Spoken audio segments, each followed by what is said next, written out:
चाहे सुनीता जी हो या कल्याणी जी, अलग अलग क्षेत्रों में नारी शक्ति की सफलता बहुत प्रेरक है। मैं एक बार फिर हमारी नारी शक्ति की इस स्पिरिट की हृदय से सराहना करता हूं। मेरे प्यारे देशवासियों, आज हम सबके जीवन में टेक्नोलॉजी का महत्व बहुत बढ़ गया है। मोबाइल फोन, डिजिटल गैजेट्स हम सबकी जिंदगी का अहम हिस्सा बन गए हैं।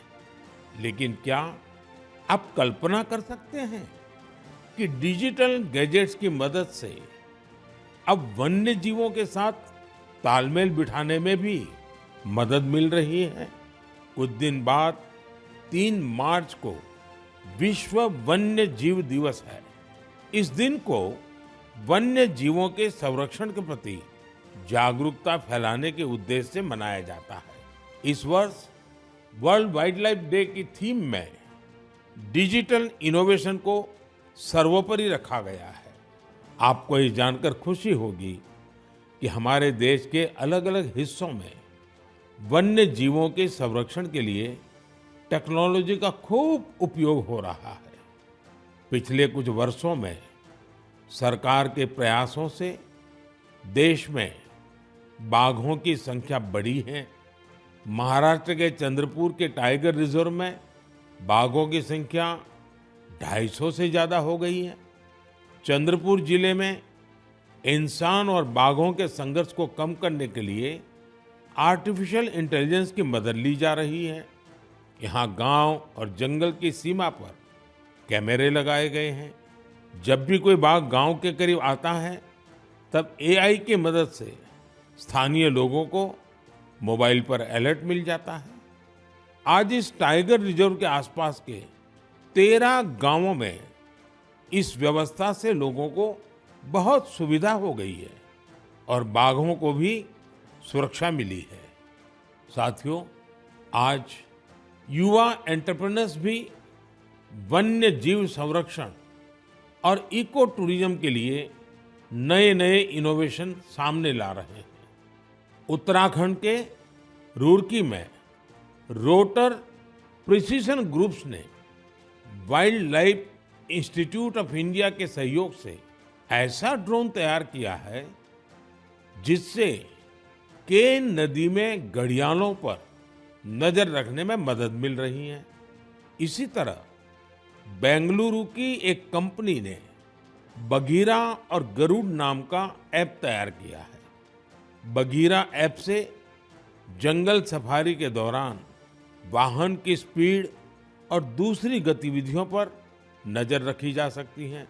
देश के कई टाइगर रिजर्व में इसका उपयोग हो रहा है। आर्टिफिशियल इंटेलिजेंस और इंटरनेट ऑफ थिंग्स पर आधारित गरुड़ ऐप को किसी सीसीटीवी से कनेक्ट करने पर रियल टाइम अलर्ट मिलने लगता है। वन्य जीवों के संरक्षण की दिशा में इस तरह के हर प्रयास से हमारे देश की जैव विविधता और समृद्ध हो रही है।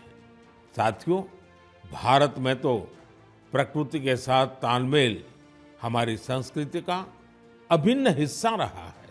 हम हजारों वर्षों से प्रकृति और वन्य जीवों के साथ सह अस्तित्व की भावना से रहते आए हैं। अगर आप कभी महाराष्ट्र के मेलघाट टाइगर रिजर्व जाएंगे तो वहां स्वयं इसे अनुभव कर सकेंगे। इस टाइगर रिजर्व के पास खटकली गांव में रहने वाले आदिवासी परिवारों ने सरकार की मदद से अपने घर को होम स्टे में बदल दिया है। ये उनकी कमाई का बहुत बड़ा साधन बन रहा है। इसी गांव में रहने वाले कोरकू जनजाति के प्रकाश जामकर जी ने अपनी 2 हेक्टेयर जमीन पर 7 कमरों वाला होम स्टे तैयार किया है।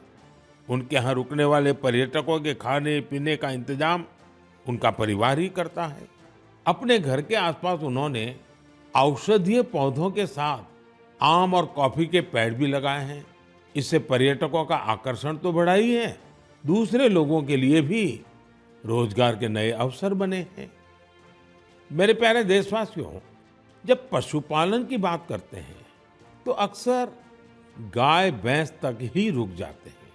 लेकिन बकरी भी तो एक अहम पशुधन है जिसकी उतनी चर्चा नहीं होती है। देश के अलग अलग क्षेत्रों में अनेकों लोग बकरी पालन से भी जुड़े हुए हैं। ओडिशा के कालाहंडी में बकरी पालन गांव के लोगों की आजीविका के साथ साथ उनके जीवन स्तर को ऊपर लाने का भी एक बड़ा माध्यम बन रहा है। इस प्रयास के पीछे जयंती महापात्रा जी और उनके पति बीरेन साहू जी का एक बड़ा फैसला है।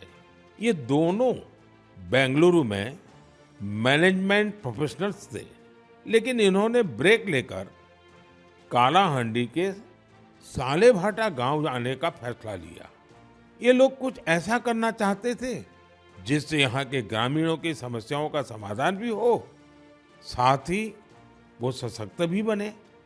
सेवा और समर्पण से भरी अपनी इसी सोच के साथ इन्होंने माणिकास्तु एग्रो की स्थापना की और किसानों के साथ काम शुरू किया। जयंती जी और बीरेन जी ने यहाँ एक दिलचस्प माणिकास्तु गॉट बैंक भी खोला है। वे सामुदायिक स्तर पर बकरी पालन को बढ़ावा दे रहे हैं। उनके गोट फार्म में करीब दर्जनों बकरियां हैं। माणिकास्तु गोट बैंक इसने किसानों के लिए एक पूरा सिस्टम तैयार किया है। इसके जरिए किसानों को 24 महीने के लिए 2 बकरियां दी जाती हैं। 2 वर्षों में बकरियां 9 से 10 बच्चों को जन्म देती हैं। इनमें से 6 बच्चों को बैंक रखता है, बाकी उसी परिवार को दे दी जाती हैं जो बकरी पालन करता है। इतना ही नहीं, बकरियों की देखभाल के लिए जरूरी सेवाएं भी प्रदान की जाती हैं। आज 50 गांवों के 1000 से अधिक किसान इस दंपत्ति के साथ जुड़े हैं। उनकी मदद से गांव के लोग पशुपालन के क्षेत्र में आत्मनिर्भरता की ओर बढ़ रहे हैं।